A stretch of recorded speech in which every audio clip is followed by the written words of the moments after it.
श्री स्वामी समर्थ. मित्रांनो, आई आणि श्री स्वामी समर्थ हे शब्द जरी ऐकायला वेगवेगळे वाटत असले तरी स्वामी भक्तांच्या नजरेमध्ये हे शब्द वेगळे असू शकत नाही. का?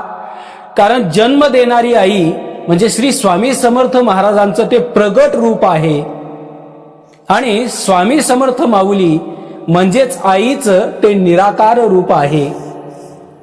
जन्म देणारी आई केवळ शरीराला जन्म देऊ शकते, पण स्वामी समर्थ माऊली जन्म घेत असलेल्या त्या शरीरामध्ये जो जीवात्मा आहे, जो प्राण आहे, त्या प्राणाला जन्माला घालण्याचं काम करत असते. जन्म देणारी आई केवळ दुधाची धार पाजवून लेकराचा सांभाळ करते, पण ती अक्कलकोटची आई आपल्या सर्व लेकरांना आपल्या कृपेची अमृतधारा पाजवून त्यांचा सांभाळ करत असते. जन्म देणारी आई केवळ डोळ्यातले अश्रू पुसण्याचं काम करत असते, तर श्री समर्थ माऊली आपल्या भक्तांच्या जीवनातील अनेक जन्माचं जे दुःख आहे, कष्ट आहे, संकट आहेत, ती संकट पुसून आपल्या लेकरांना आधार देण्याचं काम करत असते.